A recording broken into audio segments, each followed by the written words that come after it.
In a world where horrid stenches and piercing screams come not from the realms of fantasy, but from the nightmare of reality.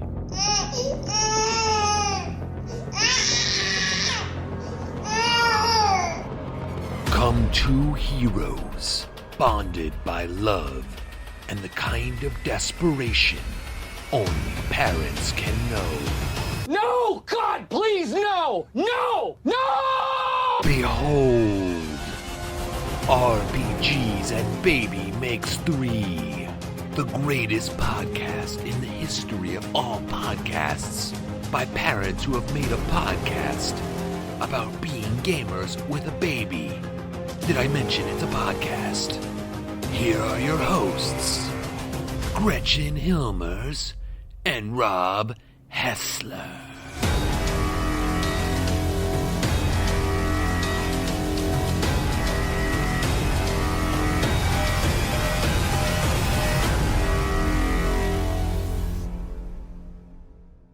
Rob Hessler and Gretchen Hilmers here with a special episode of RPGs that Baby Makes 3.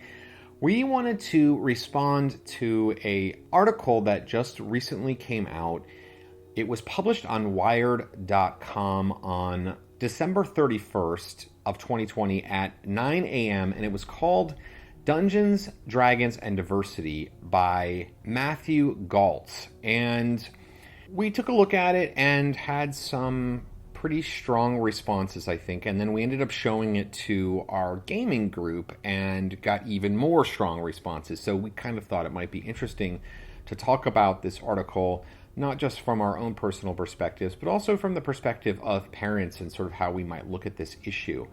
So I'll kind of read the very beginning of it. This is sort of the tagline. It says, Dungeons & Dragons has spent the past few years pushing a new era of diversity and inclusions, but it's still got a lot of work to do. And just pulling a quote here from the first paragraph, it says, some of its concepts, evil races, descriptions of orcs and half-orcs that mirror racist stereotypes, and the concept of racial disadvantages don't make sense anymore in a modern context. The game's publisher, Wizards of the Coast, knows that and is trying to move Dungeons & Dragons into the future. But many of its efforts seem half-hearted, and a lot of the work of making Dungeons & Dragons more inclusive has fallen to its fans.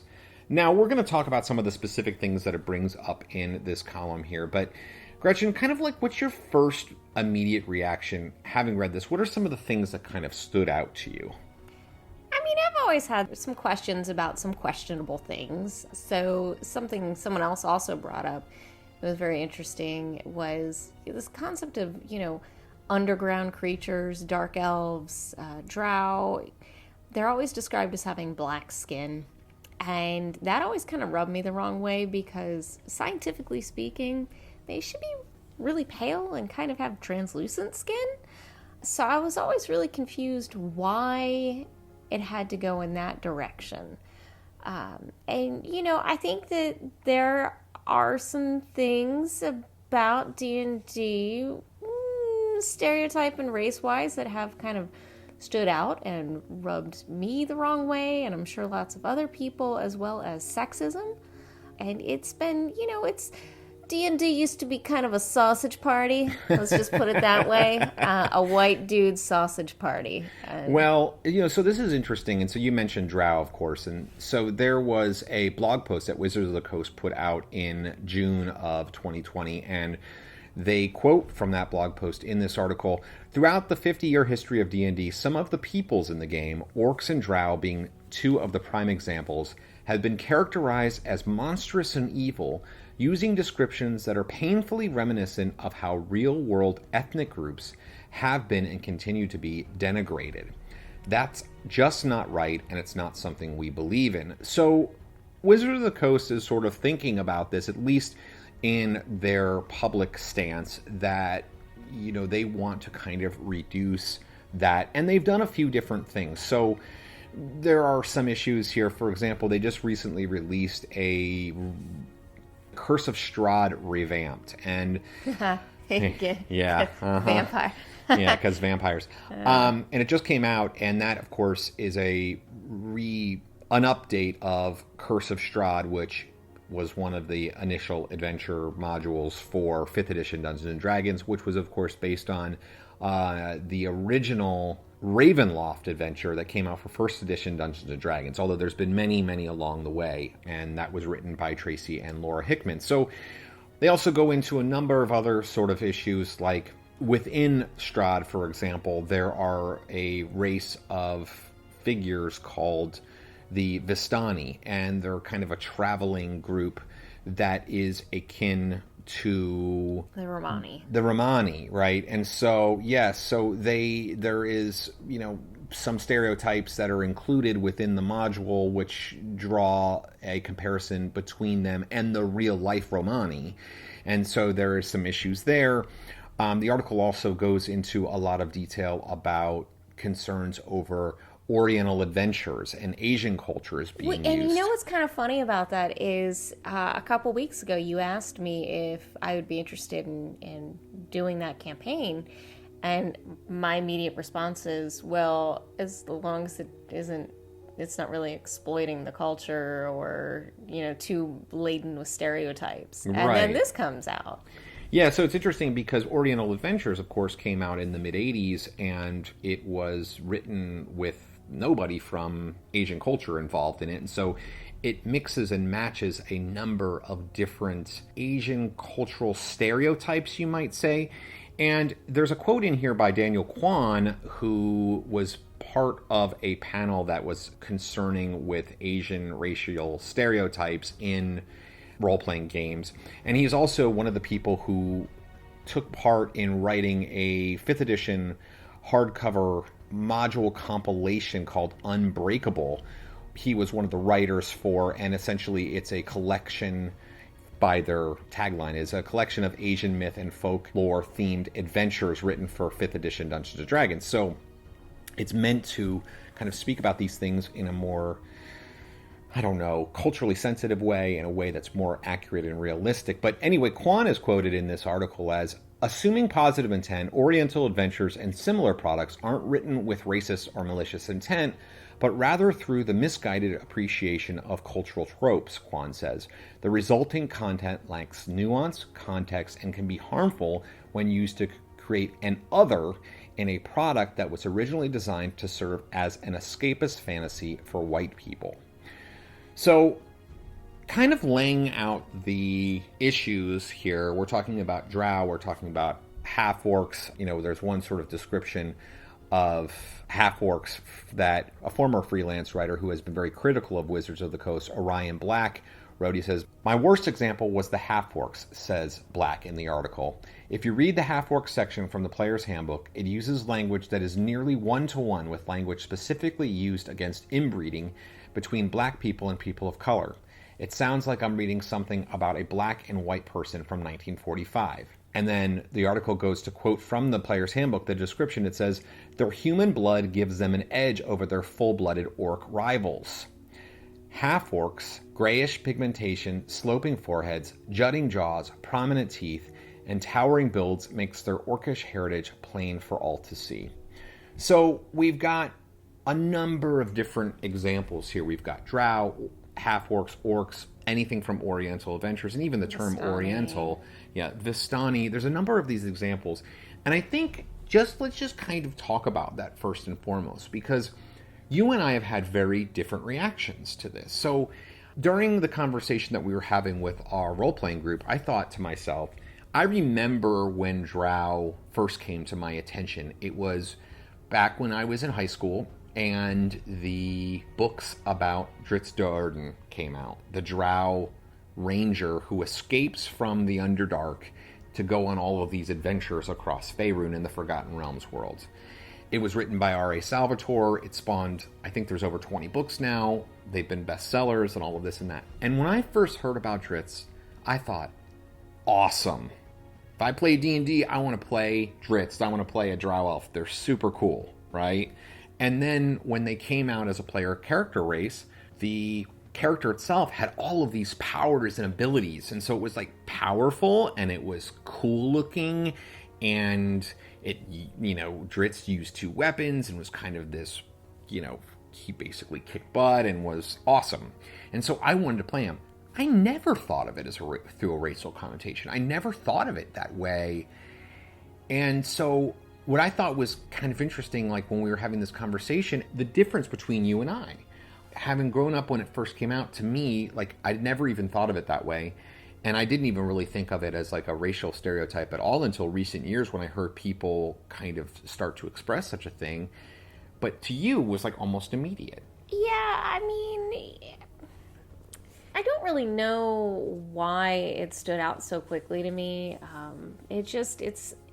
I've always had this question of what's good, what's evil, and this idea that white has always been associated with good and black is always associated with evil. It's just something that's always kind of bothered me and rubbed me the wrong way. And, you know, maybe that's some of the atheist in me where I was always like, why is heaven connotated as white and hell is black and red? Like, it always just felt wrong. And so I think that as soon as you lead with this idea that this evil race is black, then it's like my alarm bells would go off.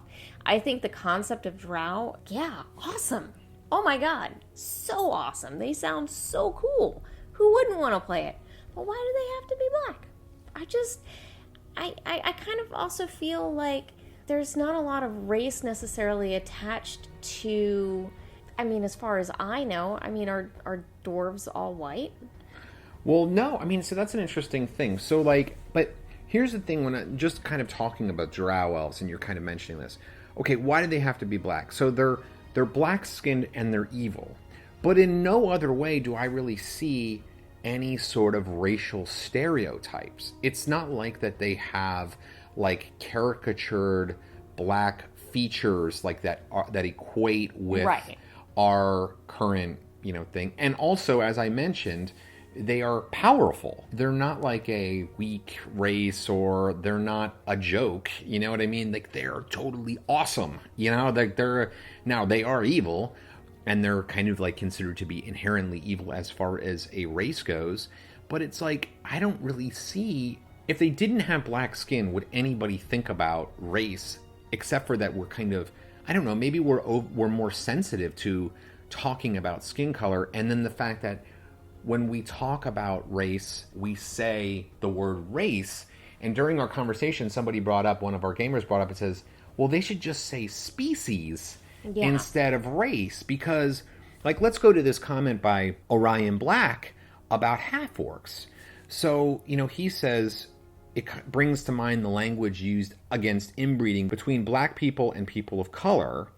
And then the description from the player's handbook, when you juxtapose it with his comment, is grayish pigmentation, sloping foreheads, jutting jaws, prominent teeth, and towering builds make the orcish heritage plain for all to see. Well, when you juxtapose thinking about race and those words, it sounds racist. But for me, I think of orcs are a different species. They are not human. They are a different species, which is like monstrous. They're not humans. Whereas humans, there are light-skinned humans and dark-skinned humans. There is no differentiation made in D&D that, like, the human variant that is dark-skinned is inferior to the human variant that is light-skinned. Like, there is no differentiation whatsoever. We're talking about, in my mind, the differentiation between human and mythical monster that doesn't actually exist. Yeah, but let's look at that again, though. So, but let's use the case in point for elves, right? It doesn't really talk about skin pigmentation for elves that are not in the Underdark. You don't know what color they could be. They could be anything. But then it specifically says that the evil elves are black. So, like, why are we attaching specific skin tones to just an evil race? I think that that's a fair point, and I think that that's something that can be looked at. I guess when I think about these things, I just don't really bring a lot of the racial stuff to it. We've had in our games, people of different color and different. Our group is, half women and half men. We're not a sausage party as you described it. We've had some diversity, but I would say in general, though, that a lot of the players in our groups have been white. That's true. I would say that that's fair. But we also live in a town that I mean, living in the South, it's hard to break through those walls. But, you know, if we were to be playing D&D in the DC area where we grew up, or in Los Angeles, the racial makeup of our group would be totally different. I agree. You know, where I think that this article has a lot of, where I think that its strength lies is with, as Daniel Kwan described, where you're talking about, if you look at some of these older D&D things, like Oriental Adventures is a great example too, because in a lot of ways it's like Drow for me. It's like, oh, awesome, I want to play a ninja, or I want to play a samurai, or like a Wu Jen, you know, like a wizard, you know, what would be a wizard in the Oriental Adventures umbrella. And of course, I'm just using the term Oriental Adventures because that's what it was actually called in the 80s, and I understand that's not really culturally appropriate now, but that's what it was called with the rule set at that time. So I'm using that term. That, like, the way that Daniel Kwan responds, and this kind of update, which uses the culture in the right way, because Oriental Adventures is specifically based on a certain type of cultural backgrounds. Like, it's, well, several different, but it's Asian cultures that it's based on, right? It's an amalgamation, right? Right. So it's very specifically based on those. So, like, making sure you're getting that right, if you're going to do that, makes a lot of sense. And getting the people who are going to be writing it to be from those cultural backgrounds makes a lot of sense. But I don't really necessarily think that that needs to happen when you're talking about a mythical fantasy race. Like, I don't think that those are... I think that you can't invite an orc over to be like, hey orc, how do you feel about this? Yeah, I mean, you can't... They don't exist. So, like, what we're doing is extrapolating based on what we think, and there's a quote in here that I think it uses this really good example and kind of puts it all together, and it's talking about in the section about evil races a little bit further down. So it quotes Austin Walker, and it says, D&D 5th edition is a game about killing people, he says. I believe that to address the question of evil races, you need to revisit that as a core design element, because dungeon masters around the world want a reason to kick in the door and kill people. That design requires antagonists for whom the solution of killing makes sense. When you have an evil race, that's very easy to do. And I think that's a really good point. Is like, an evil race makes it very clear cut as to, these are the bad guys. You go and you kill the bad guys in the game. So, like, no one feels bad about killing Nazis. Right. Nobody feels bad. Nobody feels bad about killing Nazis, right? So Nazis are often the villains, like, because you kill a bunch of Nazis and everybody's like, woohoo, go kill Nazis. You know what I mean? And so having races that are inherently evil makes that very easy, because when you're sitting down at a game table, then you could kind of do that. Now, to be fair, though, like, we break those stereotypes and those norms in games all the time. Like, in my game, the Dragonlance game that I run, I had a group of hobgoblins that they had been evil, but then they found these ancient books that told them about justice and law, and ended up following this whole new code of this ancient civilization and picking it up, and they took on law and they became good. General Drek was awesome. Yeah, General Drek was the name of the guy who was like the head. Come back by him someday. Maybe you will. So I kind of took the all evil race and made a twist on it. It was really funny because I just want to point out that Tick Tick went in with an open heart and open mind. It was funny because in that particular game, there is a character who is a Knight of Solamnia, and a Knight of Solamnia, and for those who don't know, in the Dragonlance is like a Knight of pure good. And the group approaches and sees the hobgoblins, and she is ready to attack them. We ended the session there. The next session started off, and they, surprisingly, started talking. Yeah, and because Tick just started talking to him. Yeah, because like, hey, they weren't evil. And so you had this whole conversation, and it broke a little bit of the mold and the stereotype of what hobgoblins are, and it was interesting. But it was my decision, and the fact is that because everybody thinks hobgoblins are evil, doing that switcheroo on you guys actually worked out really well. It was like, because it was like there was an inherently evil race, and we could switch. It's kind of like Dritz is exactly like that for Drow Elves. Like, because he's the good one, it's a contrast, and that's kind of what makes him an interesting character as far as it goes. But, I think that a lot of this, too, is that, I think it goes a little bit too far. Later down in the article, Orion Black makes this quote, and I'm going to just read it here, and then I'll disagree strongly. Black, like Walker, identified the rules and structure of D&D as fundamental to the problem. Quote, there is this rule structure that is for this white cis guy, a power fantasy that is connected directly to the stereotypes that are a problem, they say. They exist so that this white guy, who thinks he's not a jock, can look at every race and gender group in their high school, draw them into a character, and go, I rule this world. And that's what really hasn't changed. They think that even changing the things that are wrong would be an affront to that. That singular thing is so important, even though they continue to drift farther and farther away from that type of thinking. It's weird as hell. I couldn't disagree more with this. I mean, I understand that perhaps that was a thing back then, but I'm not trying a power game. Like, this isn't a power fantasy and like me reliving like getting some sort of power in high school. Like, I just don't understand that. I mean, yeah, but you're kind of different in a lot of ways, and I think our generation is actually different in a lot of ways. But I think this is something that is rooted in an old truth. Yeah, but this is in Wired magazine. The number of people that are going to read this who are not gamers, who are going to think that this is the way that it is. This is wrong. I mean, Right. I see what you're saying. Yeah, I have, personally played with hundreds of people, and this does exist, the way that it's described, but it is actually the exception. This is the stereotype. He is stereotyping right there. He is stereotyping that nerd rage, basically like role-playing troll, which is not...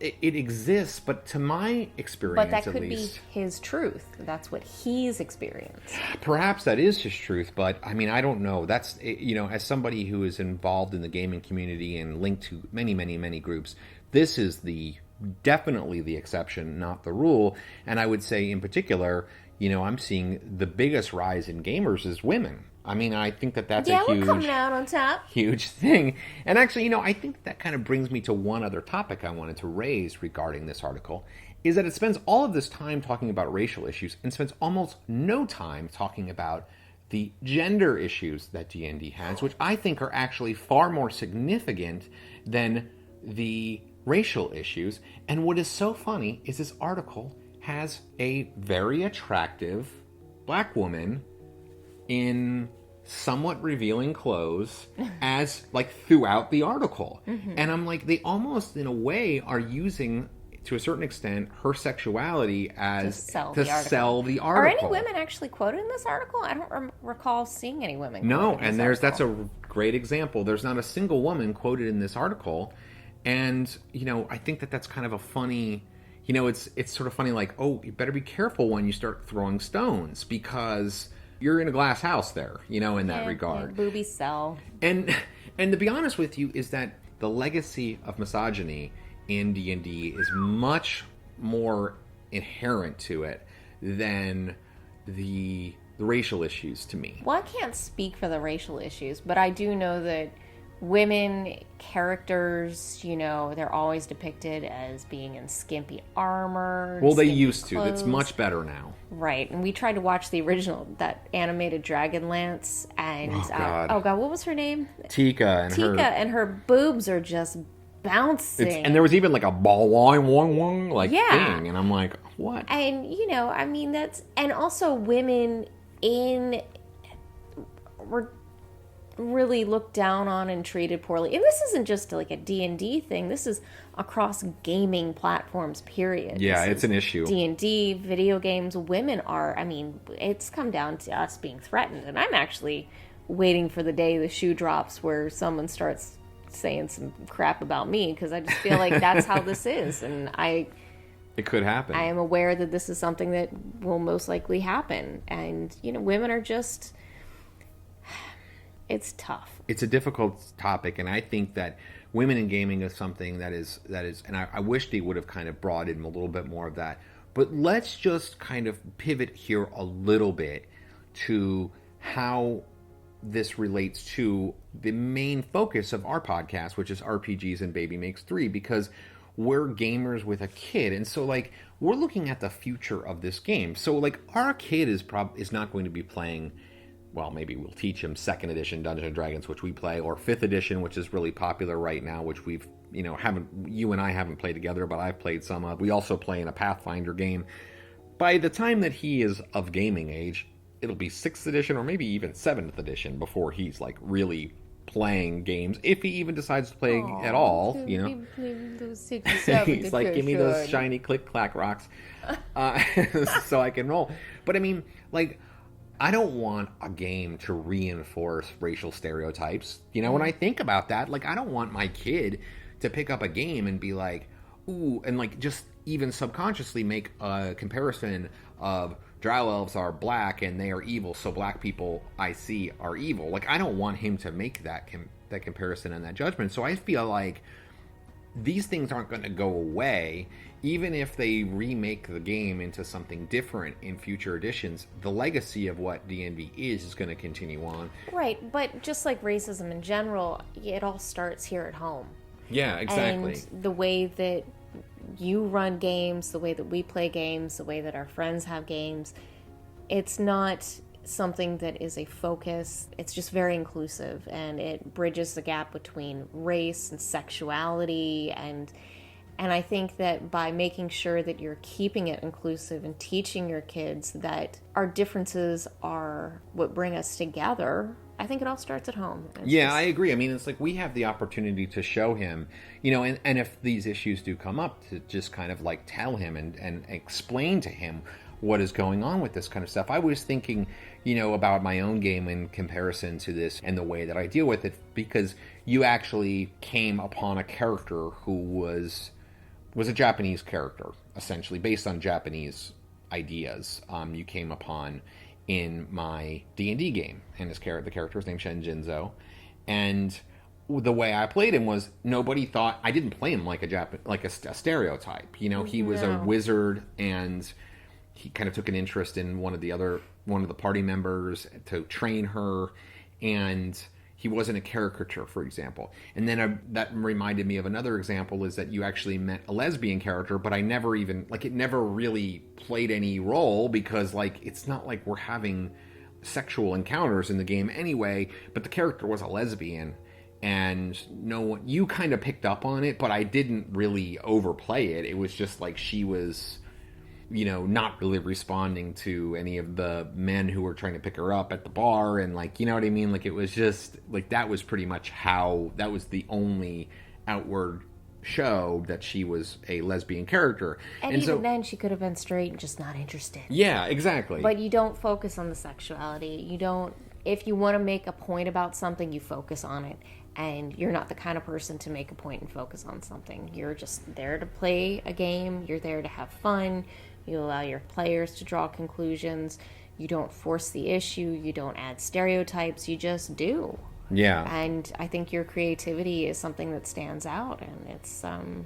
Well, I think that's what you have to do when you're talking about characters that seem so close to, our real life world, that the line is kind of blurred and it makes you feel like you're talking about real world cultures and stuff. When you're in that circumstance, I feel like as a DM, it's kind of our responsibility to make them just people first. And they're not defined as caricature of fill in the blank, whatever that caricature might be, even if it's positive, like Quan was talking about, and the old school Oriental adventures, which were not meant to be racist in that way, but they're caricatures, you know what I mean? And so, like, it gives a false representation of what the actual culture was. And I think that that's kind of important for us to do. And that's something that we can do as game masters. And it's really important that we do that when we're talking about doing gaming with our kids, or our kids can even see it, is like that we're not perpetuating those kind of things, because they soak up as you know, kids, they soak up everything. That's why I'm watching my language a little more.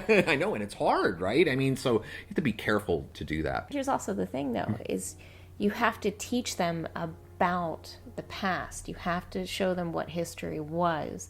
and why we can't repeat it and why we have to go on from it. So it's a perfect thing to learn from. It's a teaching moment. So I think we need to acknowledge what the past was and show what the new path is.